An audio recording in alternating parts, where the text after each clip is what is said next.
दादा आप ओ दादा ओ सीआरपीएफ सर, आप तो न्यूट्रल है, आप तो न्यूट्रल, इसमें काय वोट डालने के लिए बोलिए। इस चुनाव में वैसे ये मेरी आखिरी सभा है। चुनाव आयोग ने चप्पे चप्पे पर सीआरपीएफ बिठाई।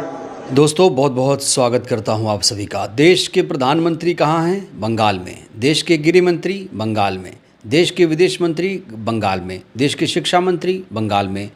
रक्षा मंत्री बंगाल में। असम के सीएम बंगाल में। यूपी के सीएम बंगाल में। दिल्ली के सीएम बंगाल में। यहाँ तक कि प्रधानमंत्री की पूरी कैबिनेट इस समय बंगाल में है।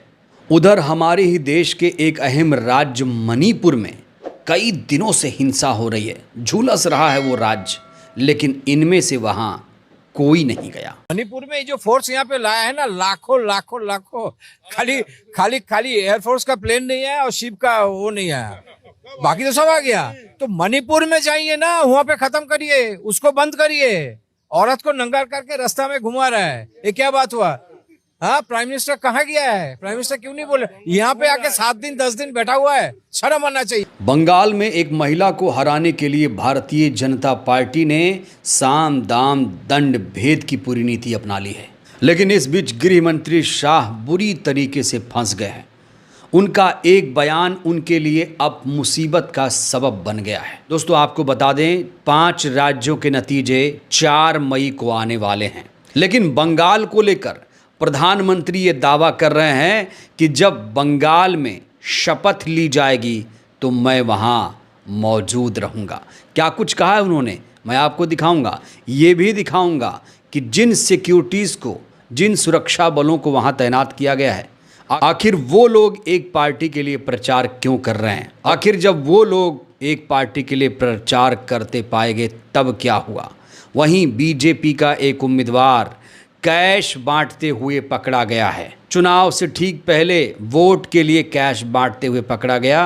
वो तस्वीरें भी मैं आपको दिखाऊंगा, लेकिन सबसे पहले बात शाह की होगी, क्योंकि पश्चिम बंगाल की मुख्यमंत्री ममता बनर्जी ने अमित शाह की हिंसक टिप्पणी को लेकर उनके खिलाफ कानूनी केस दायर करने की बात कह दी है। कहा जा रहा है कि आज़ाद भारत के इतिहास में शाह ऐसे पहले गृह मंत्री हैं जिन्होंने चुनावों के दौरान इस तरह की भाषा का, इस तरह के शब्दों का प्रयोग किया जो अलोकतांत्रिक के साथ साथ असंवैधानिक था। दोस्तों वो वीडियो मैं आपको दिखाना चाहता हूं, जिसकी वजह से शाह अब मुश्किलों में घिरते हुए नज़र आ रहे हैं। ममता बनर्जी इनके खिलाफ अब केस दर्ज कराने जा रही हैं। तो दोस्तों बिना देर किए आप सबसे पहले वो वीडियो देखिए जिसकी वजह से शाह मुश्किलों में घिर गए हैं। और आप लोग ये वीडियो ज़रा ध्यान से देखिएगा, क्योंकि यही वो वीडियो है जो शाह के लिए मुसीबत का कारण बन गया है। एक कुछ मीडिया वाले कहते हैं ममता के गुंडे वोट नहीं डालने देंगे। पहले चरण में एक भी गुंडा बाहर नहीं आया, और मैं आज भी ममता के गुंडों को चेता कर जाता हूं, 29 तारीख को घर के बाहर मत निकलना भैया। 29 तारीख को घर के बाहर निकले तो 4 तारीख को उल्टा लटका कर सीधा कर देना। मैं गुंडों को डांटता हूं, ममता दीदी मुझ पर नाराज हो जाती हैं। कल कही कि अमित शाह गृह मंत्री होकर गुंडों को डांटते हैं, तो दीदी क्या करूं बताओ, मुझे गले लगाऊं? गले लगाना चाहिए क्या? डांटना चाहिए या नहीं डांटना चाहिए? अरे दीदी आपके गुंडों को गैरेज में डाल दो। अगर बंगाल की माता बहनों को हाथ लगाया तो उनकी खैर नहीं है, खैर नहीं। तो सुना आपने, शाह यहाँ पर धमकी दे रहे हैं, कह रहे हैं कि उल्टा लटकाकर सीधा कर दूंगा। जब ये बयान शाह ने दिया तो चुनाव आयोग ने कोई भी नोटिस इनके खिलाफ नहीं दिया। ज्ञानेश कुमार मुख्य चुनाव आयुक्त हैं, जिन्हें शाह का बहुत करीबी माना जाता है। विपक्ष लगातार ये आरोप लगा रहा है कि ये जो चुनाव आयोग है ये सत्ताधारी पार्टी का एजेंट है। एजेंट अगर नहीं होता तो इस तरह के बयान पर वो संज्ञान लेता और गृह मंत्री शाह को भी नोटिस देता, लेकिन चुनाव आयोग ने ऐसा कुछ भी नहीं किया। अब ममता बनर्जी शाह के खिलाफ केस दर्ज कराने जा रही हैं। बड़ा सवाल, केस दर्ज होने के बाद क्या निष्पक्ष जांच हो पाएगी? जैसे ममता बनर्जी ने चेतावनी दी कि शाह के खिलाफ केस दर्ज होगा, शाह ने भी एक बयान अभी भी दिया है। उन्होंने कहा है कि मेरे खिलाफ कोई भी केस कर सकता है। तो केस तो कर सकता है, लेकिन जब केस दर्ज होगा, क्या उसके बाद जो पुलिस है वो जांच कर पाएगी? दोस्तों, आपको बता दें, गृह मंत्रालय के अंदर ही देश की सारी सिक्योरिटीज़ पुलिस आती है। तो जब शाह के खिलाफ, गृह मंत्री के खिलाफ केस होगा, तो क्या उसकी निष्पक्ष जांच हो पाएगी? ये बहुत बड़ा सवाल है। अब मैं आपको वो वीडियो दिखाने जा रहा हूँ जिसकी वजह से बीजेपी के उम्मीदवार मुश्किलों में फंस गए हैं। सबसे पहले बिना देर किए आप ये वीडियो देखिए। तो ये सेरामपुर की वीडियो मैं आपको दिखा रहा हूँ, जहाँ पर लोकतंत्र की नीलामी रंगे हाथों पकड़ी गई है।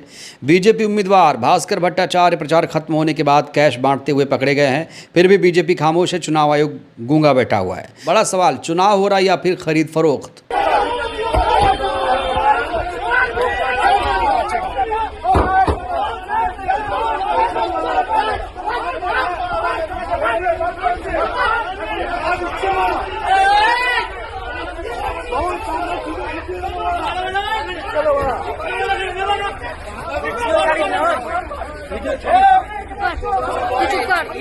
तू चुप कर।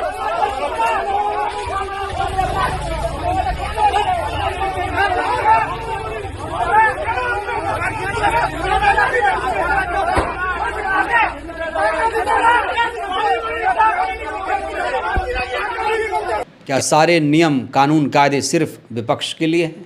अगर विपक्ष का कोई उम्मीदवार इस तरह से हरकत करता तो क्या उसके खिलाफ कोई कार्रवाई नहीं होती?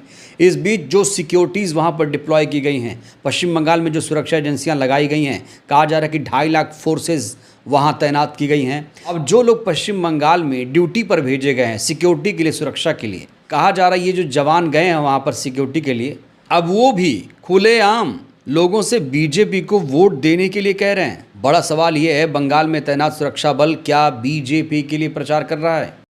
दादा वो सीआरपीएफ सर, आप वोट डालने के लिए क्यों बोले हमको इसमें? आप क्यों बोले इसको? बोलिए हमको। आप तो न्यूट्रल है, आप तो न्यूट्रल, इसमें क्या वोट डालने के लिए बोलिए। आप बीजेपी के लिए प्रचार कर रहे हैं क्या? आप क्यों हमको बोले इसमें वोट डालने के लिए? बोलिए, क्या चल जा रहे? बोलिए, क्या बोलिए आप? দেখুন, এই সিআরপিএফ ধরে বলছে এখানে বিজেপিকে ভোট দিতে হবে। এই তো বর্তমান পরিস্থিতি আমাদের। ইলেকশন কমিশন থেকে শুরু করে বিজেপির ক্যান্ডিডেট ঘুরছে, সঙ্গে সিআরপিএফ বলছে যে বিজেপিকে ভোট দিতে হবে। যখন আমি ধরলাম তখন বলছে না না, ভোট দেওয়া নেই, আমার সামনে ছিল, এই নিয়ে সামনেই বলেছে। তোমার সামনে বলেছে কিনা বলো যে ভোট দিতে হবে? বলছে কমিশনের সঙ্গে যে লোক ঘুরে এখানে বিজেপি ক্যান্ডিডেট সঙ্গে ঘুরছে সিআরপিএফ, সে বলছে বিজেপিকে ভোট দিতে হবে। বর্তমান পরিস্থিতি কি বলুন আপনারা?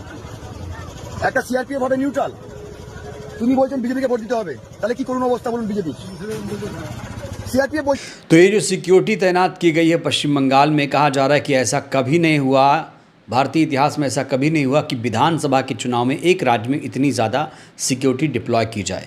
इस बीच शाह का एक ताज़ा बयान सामने आया है, जहां पर वो ये कह रहे हैं कि 29 तारीख को बेखौफ होकर वोट डालिए, चुनाव के बाद 60 दिन तक यहाँ पर सुरक्षा बल तैनात रहेंगे। ईडी के गुंडों की चिंता मत करिए, चुनाव आयोग ने चप्पे चप्पे पर सीआरपीएफ बिठाई। और आज मैं बोलकर जाता हूं, चुनाव के बाद भाजपा सरकार आनी है, फिर भी 60 दिन तक ये सीआरपीएफ यही रहने वाली है। तो एक तरफ जहां पश्चिम बंगाल में वोटिंग हो रही है, तो वहीं पर दूसरी तरफ प्रधानमंत्री नरेंद्र मोदी ये दावा कर रहे हैं कि पश्चिम बंगाल में हमारी सरकार बनेगी और जब मुख्यमंत्री शपथ लेंगे तो हम उस शपथ में भी आएंगे। साथियों, इस चुनाव में वैसे ये मेरी आखिरी सभा है और बंगाल में जहां जहां गया हूं, बंगाल के लोगों का जो मैंने मिजाज देखा है, मैं इस विश्वास के साथ वापस जा रहा हूं कि 4 मई के नतीजों के बाद बीजेपी के शपथ ग्रहण समारोह में मुझे आना ही है। तो ये बीजेपी का डर है या फिर आत्मविश्वास? दोस्तों आपको बता दें 2021 के चुनाव में भी ऐसे ही दावे प्रधानमंत्री पूरी बीजेपी के नेताओं की तरफ से की गई थी कि 4 मई को टीएमसी गई। एक बार फिर से बीजेपी की तरफ से ये ऐलान किया गया है, पोस्ट किया गया है इसको लेकर कि बंगाल में आ रही है भाजपा। और यहाँ पर देखिए ममता बनर्जी को दिखाया गया है कि बंगाल गुड बाय। ममता बनर्जी की फ़ोटो लगाई गई है कि ममता बनर्जी बंगाल से 4 मई को चली जाएंगी। इसी को लेकर ममता बनर्जी ने जवाब दिया है कि 4 मई को मैं गुड बाय नहीं करने जा रही हूँ।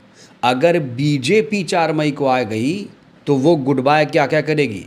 बंगाली कल्चर को, बंगाली लैंग्वेज को, बंगाली आइकन्स को, बंगाली हिस्ट्री को, बंगाली लिटरेचर को, बंगाली हेरिटेज को, बंगाली फूड को, सबको डिस्ट्रॉय कर देगी बीजेपी। ये कहा है ममता बनर्जी ने। इस बीच ममता बनर्जी का एक मार्मिक तस्वीर सामने आया है। दोस्तों आपको तो पता है कि ममता बनर्जी एक नॉर्मल साड़ी पहनती हैं, स्लीपर चप्पल पहन के चलती हैं और उनकी उम्र भी करीब करीब 70 साल है। बहुत ज़्यादा एक्टिव लेडी हैं। उन्हें बंगाल का शेरनी भी कहा जाता है। उनका एक तस्वीर सामने आया है, इस तस्वीर को देखिए। कहा जा रहा है ये तस्वीर चुनाव प्रचार के दौरान की है। उनकी चप्पल टूट गई थी और उसके बाद वो अपना चप्पल खुद सही करती हुई नज़र आ रही हैं।